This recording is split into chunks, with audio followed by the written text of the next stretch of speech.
Ganta Srinivasarao Visakha steel plant ప్రైవేటీకరణను వ్యతిరేకిస్తూ ఆయన resign చేశారు ఒక 3 ఏళ్ల క్రితం సార్. ఇప్పుడు దాన్ని యాక్సెప్ట్ చేశారు స్పీకర్ తమ్మినేని. రాజ్యసభ ఎన్నికల్లో తెలుగుదేశం పార్టీ బలం తగ్గించడానికి జగన్ కుయుక్తులు పన్నుతున్నారు అని చెప్పి ఆంధ్రజ్యోతిలో ఒక ప్రధాన వార్త సార్. అంటే 2021లో రిజైన్ చేశారు. మరి ఇప్పుడు దాన్ని ఎలక్షన్కు 2 నెలల ముందు ఆమోదిస్తే ఆంధ్రజ్యోతి రాస్తే తప్పేంటి? సో అది యుక్త నాకు తెలియదు. కు అన్న అక్షరాన్ని నేను వాడలేను. సభాపతి కనుక యుక్తి అంటాను. కుయుక్తి కాదు యుక్తి. యుక్తి కాకపోతే తి ఏదో ఒకటైతే గ్యారంటీ కదా.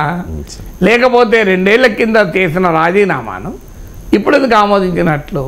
అసలు ఈ రాజీనామాలు ఏంటి? గంటా శ్రీనివాసరావు విశాఖ స్టీల్ ప్లాంట్పై రాజీనామా చేస్తాడన్నప్పుడు కూడా నేను ఆయనతో చెప్పాను. సో ఆయన మాట్లాడితే చెప్పాను, మీరు రైట్ కాజ్ కావచ్చు, కానీ నా అభిప్రాయం రాజీనామాలకు కాదు, శాసనసభకు పార్లమెంటుకు ప్రజలు పంపించేది మా సమస్యల మీద పోరాడమని. రాజీనామా చేసి వచ్చి రమ్మని కాదు కదా. సో రాజీనామా చేస్తే ఆ అసెంబ్లీలో కూడా విశాఖ స్టీల్ గురించి మాట్లాడేటోడు ఎవరు ఉంటారు? So resignation is never a solution.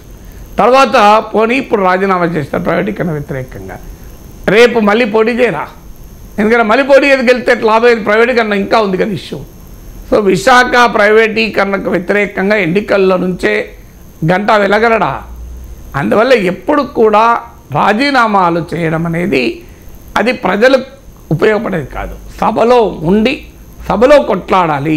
అది గంటా విషయంలోనైనా ఎవరి విషయంలోనైనా నా అభిప్రాయం ఇది. ఇప్పుడే కాదు, ఈవెన్ తెలంగాణ ఉద్యమ కాలంలో కూడా నేను ఇదే ఆర్గ్యుమెంట్ చేశాను. అఫ్కోర్స్ అప్పుడేమో ఒక కాంటెక్స్ట్ వేరు. పదే తెలంగాణ ఉద్యమానికి బలముంది ప్రజల్లో అని చెప్పడానికి వాళ్ళు ఉప ఎన్నికల ఆయుధంగా వాడుకున్నారు. అది వ్యూహాత్మకం. అందువల్ల అది కేవలం ఓ సమస్యను హైలైట్ చేయడానికే కాదు, రిపీటెడ్గా ఎన్నికలు తీసుకొచ్చి ప్రజల్లో తెలంగాణ భావనను సజీవంగా ఉంచడానికి, తెలంగాణ భావన బలంగా ఉందని చెప్పడానికి, ఇతర రాజకీయ పార్టీలను పైన ఒత్తిడి తేవటానికి ఒక వ్యూహంగా ఆ రోజు కేసీఆర్ రాజీనామాను ఉపయోగించుకున్నాడు. అది ఫలించింది కూడా. కానీ ఇప్పుడు విశాఖ స్టీల్ ప్లాంట్ విషయంలో అది కేంద్ర ప్రభుత్వం. శాసనసభ్యులు రాజీనామా చేస్తే ఏం చేయగలుగుతాడు? జగన్మోహన్ రెడ్డి చేతిలో ఉందా స్టీల్ ప్లాంట్ ఆపడం అనేది? సో అది పార్లమెంట్లో కేంద్ర ప్రభుత్వ పరిధి. ఎందుకంటే అది కేంద్ర ప్రభుత్వ రంగ సంస్థ. రాష్ట్ర ప్రభుత్వానికి వాటా లేదు. ఈవెన్ సింగరేణి లాగా రాష్ట్ర ప్రభుత్వానికి వాటా కూడా అందులో లేదు. అది ప్యూర్లీ సెంట్రల్ గవర్నమెంట్ ఆర్గనైజేషన్. అది కేంద్ర ప్రభుత్వ విధానం. కేంద్ర ప్రభుత్వం పైన పోరాడకుండా రాజీనామాలు చేయడం వల్ల ప్రయోజనం లేదు. అందువల్ల గంటా శ్రీనివాసరావు గారికి కూడా గంటా శ్రీనివాసరావు గారికి కూడా చెప్పేది అదే.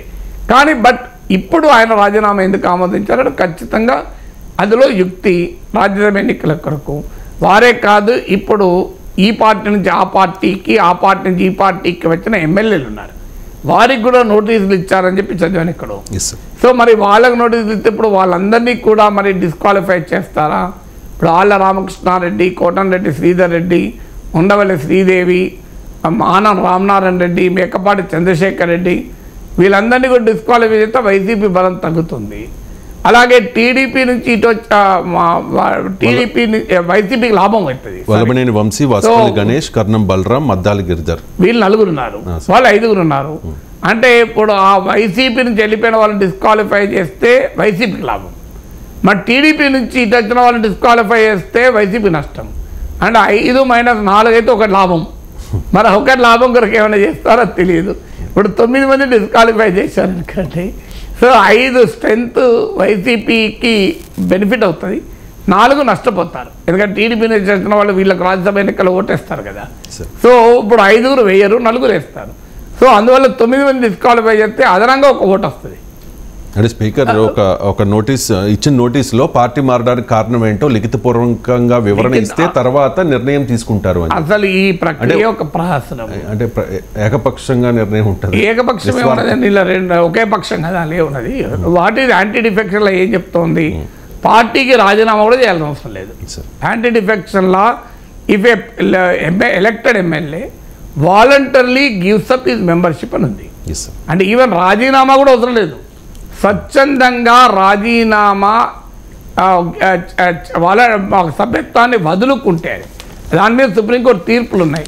స్వచ్ఛందంగా పార్టీ వదులుకోవడం అంటే రాజీనామా కూడా అవసరం లేదని. ఇప్పుడు రాజీనామా చేసి వేరే పార్టీలు చేరినాక దాని మీద ఏకపక్షం అనేది క్లియర్గా అర్థమవుతుంది కదా.